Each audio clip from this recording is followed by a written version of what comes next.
It is time for the next installment of Conversations, underwritten by Amber Engine. Amber Engine was founded by a team of home furnishing industry innovators, technologists, and experts. Their whole mission is to create a powerful set of tools that make data sharing for the home furnishing industry easy and efficient. I'm Dean Horowitz, president of PBM and publisher of Furniture Today. In each of these episodes, we talk to a company or individual that's really pushing our industry forward through innovative thinking and execution. In this conversation, I get to speak with Tom Conley, president and CEO of the High Point Market Authority, and also the VP principal of their agency, emissary, Neil Marritt. This is an important conversation about the use of beacon technology and its benefits associated with the High Point Market's experience. I'm hoping the result is more retailers adapt this technology within their own retail experiences.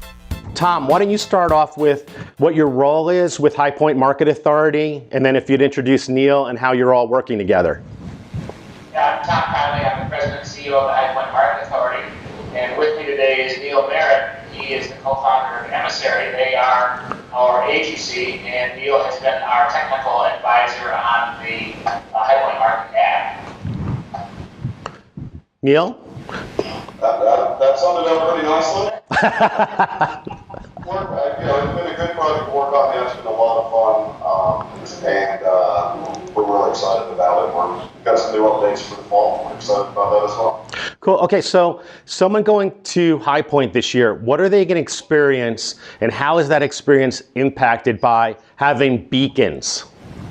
Yeah, the beacons for us, our primary use of beacons is to help us with navigation. So we wanted to not only be able to do outdoor navigation around market through the app, but we wanted to be able to provide indoor navigation for those buildings who wanted to have indoor navigation for buyers coming through. We have added 5 new buildings this market. We had IHSC in place for the spring market, so that brings us up to a total of 6. So there's 6 buildings now that have indoor navigation, can get you directly to a showroom within the building. And you can actually start outside, start your navigation, and will direct you to the building. Once you're in the building, you can continue on out to the right to the front door of the showroom. So that was the primary purpose of our meetings. So I'm an attendee. How do I know that, first, there are beacons now involved, and how am I informed ahead of time on how to really leverage this to enhance my experience? Like, how do we set this up? Yeah, so with the app, we do promote the app, so we promote to all the buyers that the app is available, talk about the benefits of navigation, the ability to save exhibitors in your own plan so you can quickly access them. And you can do this online on the website, and you can do it on the app itself. So you can actually create a list of exhibitors you're interested in seeing on the website, and once you log into the app, that information is transferred directly into the app, so it's there and ready for you. From there, we have, within the app itself, every exhibitor you look at gives you the option to navigate to them. If the building has beacons in it, it will navigate to the front door of the showroom. If the beacons are not in a certain building, then it will navigate you to that building. For example, we have a lot of buildings here at High Point that are just single-tenant buildings up and down Main Street, for example. And so if you're going outdoor navigation, it will navigate right to that location on Main Street. So it gets you end-to-end in pretty much most situations. Each building that does have beacons is a different color within the app, so it's easy to identify which ones have beacons and which one don't, where the indoor navigation is available. And we do signage and other things like that to make sure that users know that's a feature. Excellent. So these balloons around me are because of an anniversary, which was a surprise, but I kept them up because they remind me of beacons, but they don't really look like beacons. So can we go deeper into what a beacon looks like, how they're provided? Yeah, a beacon really is about a 2-inch square. It's Bluetooth technology, and it runs off of a Bluetooth chip within a little plastic square. It runs off of basically a watch battery. These can be mounted just about anywhere. And by having a series of different beacons placed within a certain space of each other, the pinging back and forth of a Bluetooth sensor to your phone basically triangulates you anywhere you are within the building. And so what a beacon allows us to do outside of just normal GPS style navigation, which is usable outdoors, is it actually allows us to do a Z-axis. So we determine now not only where you are in X-Y coordinates, but we also do Z coordinates. So as you go up floors, for example, we know that instead of being on the second floor, you're now on the third floor. And that's really what the beacons allow us to do. And we can provide a blue dot experience for navigation around the building. The other big benefit of it doesn't require Wi-Fi, so we don't have to worry about Wi-Fi connections throughout any of these buildings. And we can provide that seamless transition through the GPS version, which is outdoors, right into the Bluetooth version with beacons that is indoors. Okay, you guys work pretty well together, right? Now imagine working even better in a seamless partnership as a finely tuned duo, a well-crafted combo. Okay, you get the idea. Look, these days product data is everything. Consider all the time spent creating and updating all that information about the products manufacturers make and retailers sell. You think you're in control of your product data, but maybe it's product data that's controlling you. For every product, there could be dozens and dozens of versions and variations and styles. Just keeping all that product data current and accurate between manufacturers, retailers, and all of those online channels, well, it's enough to strain even the best partnerships. After all, manufacturers should not be the data bad guy, and retailers should not have to beg for data updates and revisions. Engaging in endless conversations about product data details is not why either of you got into this business, now was it?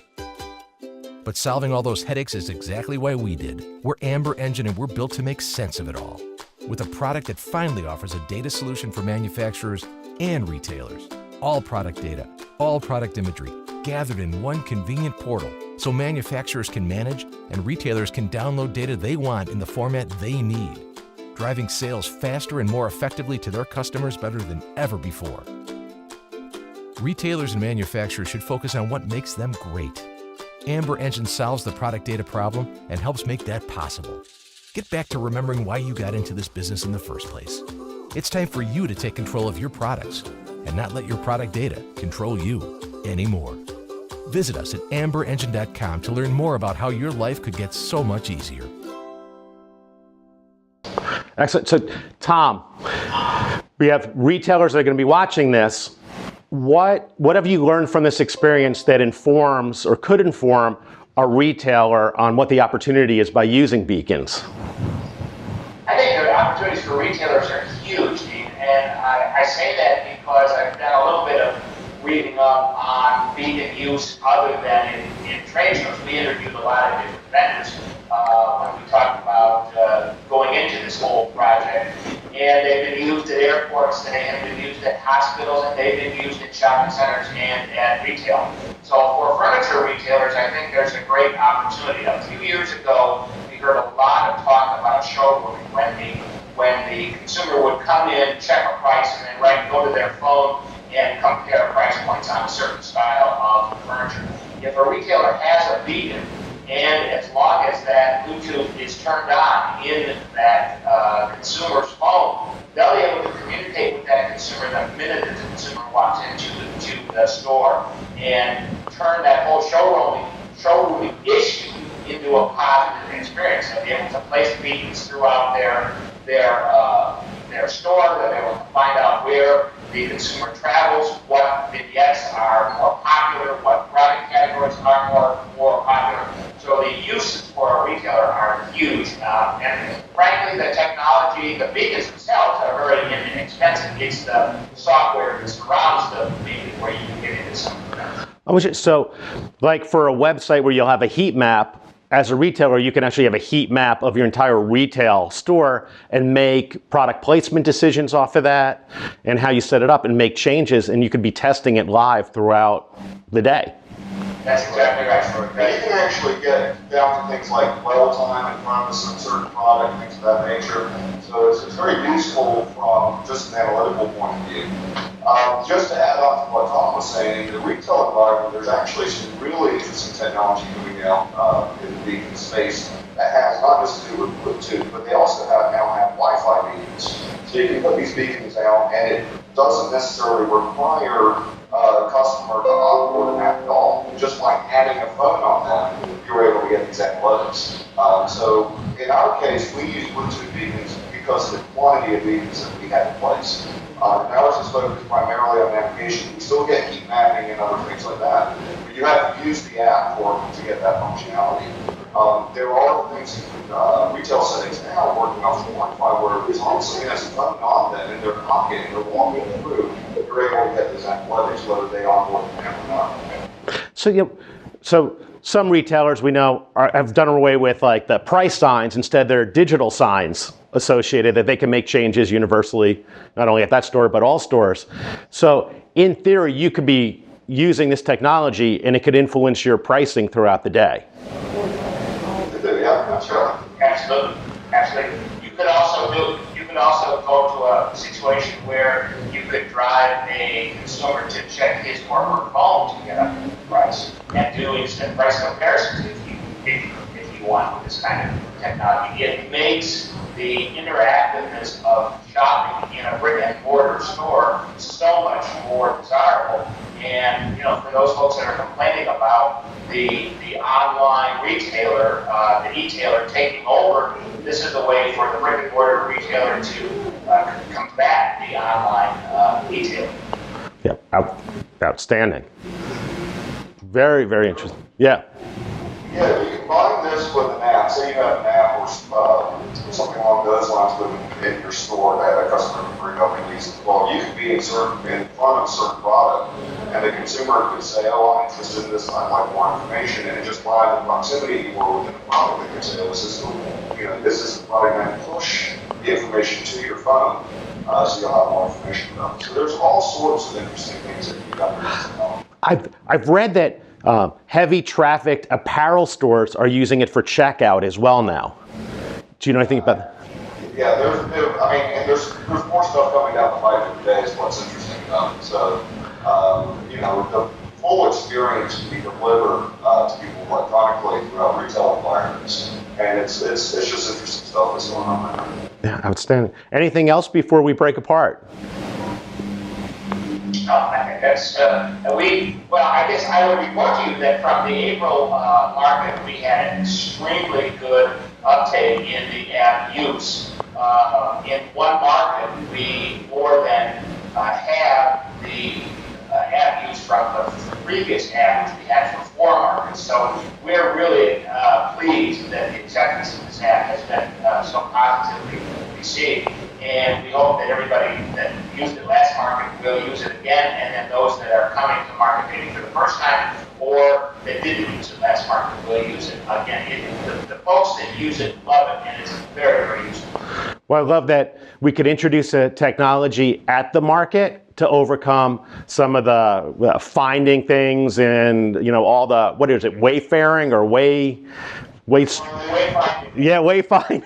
that you could use that, and then they're actually seeing the experience, so looking at how it applies to their own store is that much easier. So I appreciate that you're doing that. Absolutely. At the end of the day, for us, it's just providing a better experience for the buyers coming in.